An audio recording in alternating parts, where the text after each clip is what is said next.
Come here now, girl.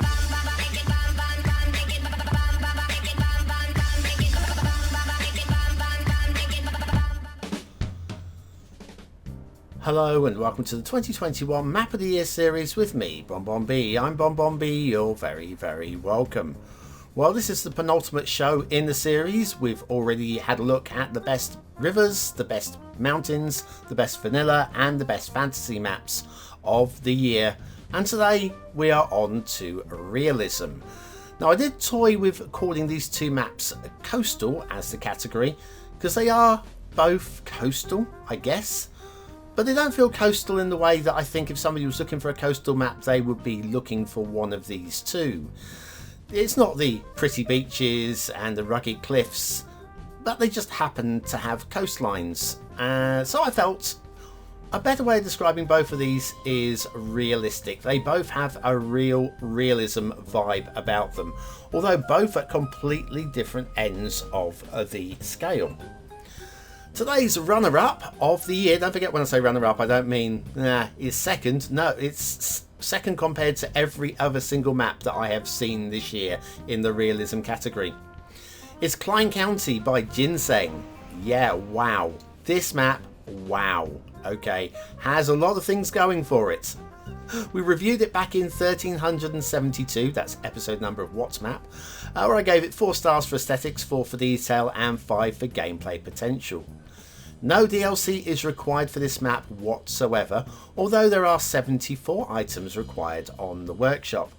Some of those, when it says required, I would argue are not strict requirements. For example, Move It is listed. And while it's highly recommended to play with Move It because it adds so much to the game, I wouldn't say it was absolutely an essential requirement for the map.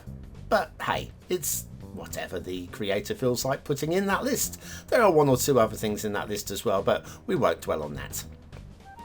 It uses the Clyne County theme mix, which is a combination of the Coos Bay theme and the realistic 1.2.13 Boreal theme, along with the chiaroscuro LUT.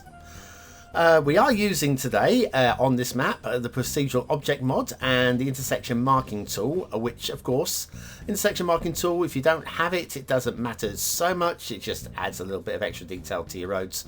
But without procedural objects, there are a few things missing on this map that will just take away a little bit of the beauty and the edge of the map. As you'll see, we'll get up to a dam at the top of this river, and that is mostly made with procedural objects. And beautifully done too.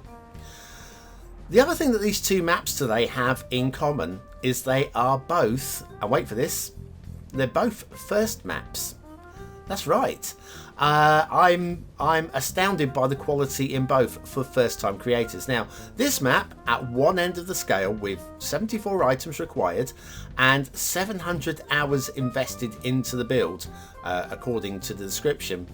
This is at one end of the scale, the amount of workload that's gone into it, the amount of assets and the amount of extra mods such as procedural objects and intersection marking tool make this like a high rollers map. Those of you with like a more powerful PC, you might be looking at this going, I fancy that. And I'll tell you what, you would be absolutely right. It's a real good choice. A real good choice. An absolute beauty of a map. Clyne County by Ginseng it shines. There were a few other very realistic maps that really so close. Was it a Rosie? Was it ROSI? Is that Rosie or Rosie? That was another one that I thought, wow. But this one just feels with the extra buildable space as well. It has everything that that map has, but also more space to build into as well. Arguably a little bit less realistic, possibly in the shapes of the rivers, but do you know what? I don't care. It sings for me. Clyne County by Ginseng is an absolute treasure, a gem, and for my first map, it is way better than most of us will ever build in our last map through experience. But the winner in the realistic category, for me, would have to be this one. And it's at completely the other end of the scale. Again though, a first map from this particular creator. And when you can produce something like this in the first map, It is unbelievable. Totally unbelievable. If you are playing with the potato, one of those old-fashioned wind-up computers that starts to smell of smoke as soon as you put any electricity into it whatsoever, this is the map for you. And for me, I think this is what gave it the edge for me in choosing the winner of the category over Clyne County, in that we've kind of matched Clyne County. Yeah, Clyne County is going to be more beautiful because we have got custom assets in it, but only I'd say negligibly, just negligibly more attractive than this map. And that is done, this map is done with 100% vanilla. So you could say it should have gone into the vanilla category, but this one, for me, the realism in it said, well, it doesn't matter whether it's vanilla or not, this one is an outstanding map in its own right, and it's won a completely separate category. So there is that. Would it have won vanilla? I don't know. Haven't really thought about it. I know it just edges for me Clyne County, but again, I'd be very happy to play either one of them because I'm lucky enough to have a system that can do that. The map, oh yes, Castle Harbour by Azalt. Azalt, you've blown my mind with this one. Absolutely blown my mind. Any minor grumbles that I had in the initial review were mostly for talking points, because they were always minor grumbles. The moment I saw this map, I knew it was in with a shout. I knew it was in with a shout for being map of the year. And it was there right at the very death as well. When I was juggling around originally it was about 7 or 8 maps, I got the list down to about 3 or 4 maps, and it was there. It was one of those final maps where I'm going, is it, should I, could I, would I, dare I? And I would very easily. Probably if I had another 3 or 4 hours to juggle those maps, I would have come up with a different combination of winners. Okay, Castle Harbour. We reviewed it in episode 1247 of What's Map, where it got 4 stars for aesthetics, 4 for detail, and 5 for gameplay potential. It does require mass transit. You will need mass transit for this one. And it requires 1 item off of the workshop, that being the realistic 1.4.5 European theme. Without it, the map will look a lot more vanilla, but it will still be an outstanding map. We're using the realistic 1.2 LUT, but that is because we always do. So yes, do I have any criticisms? Well, actually just the one, and I think it's a recent change, but it's not to the map.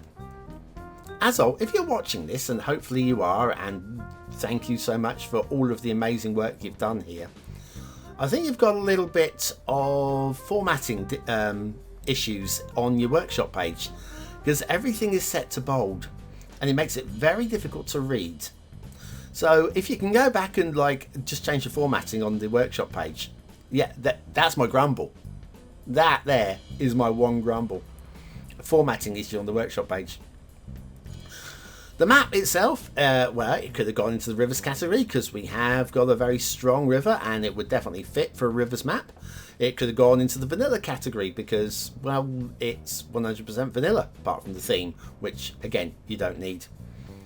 It's it could have gone into a coastal category. There's so many areas this could have gone into, but look at it.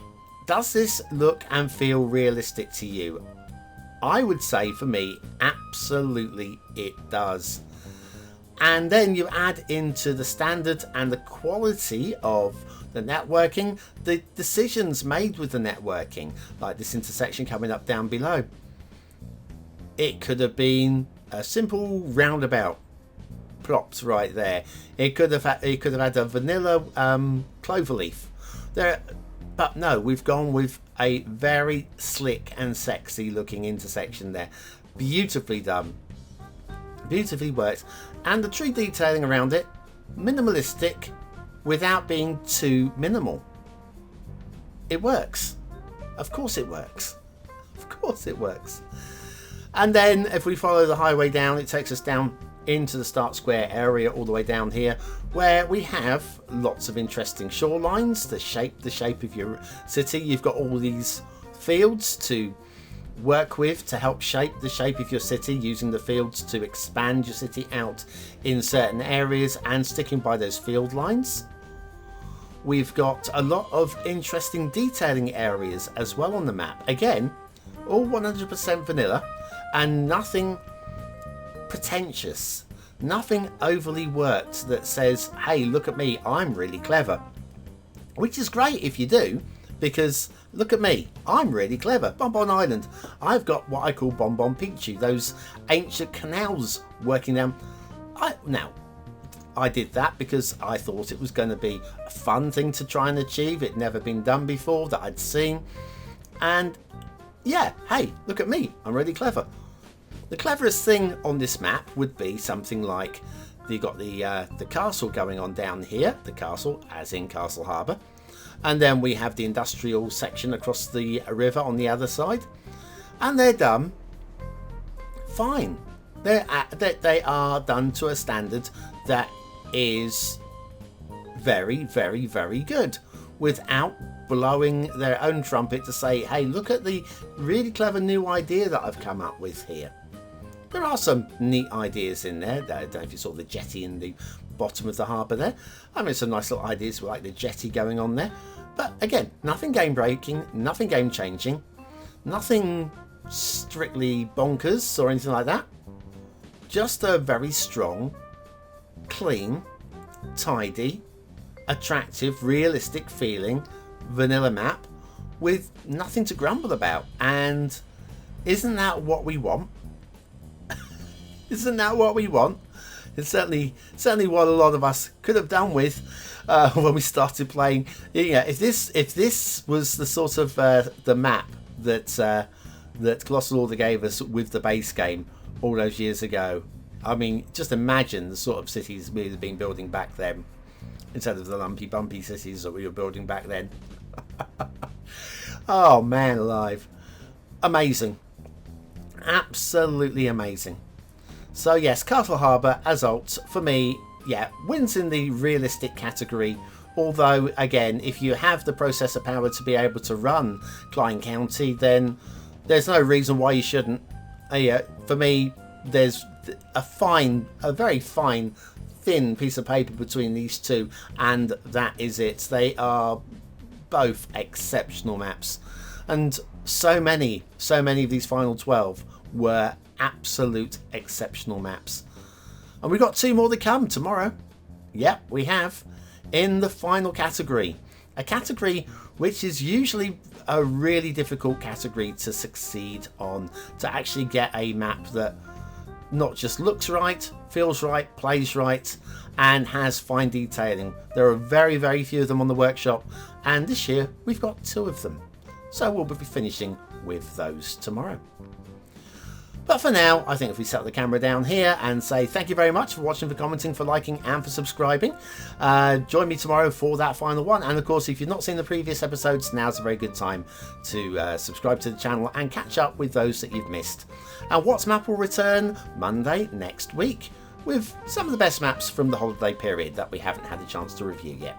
Anyway, that's it from me. I've been BonBonB. You've been very, very welcome, and I'll see you very, very soon. Thanks for watching.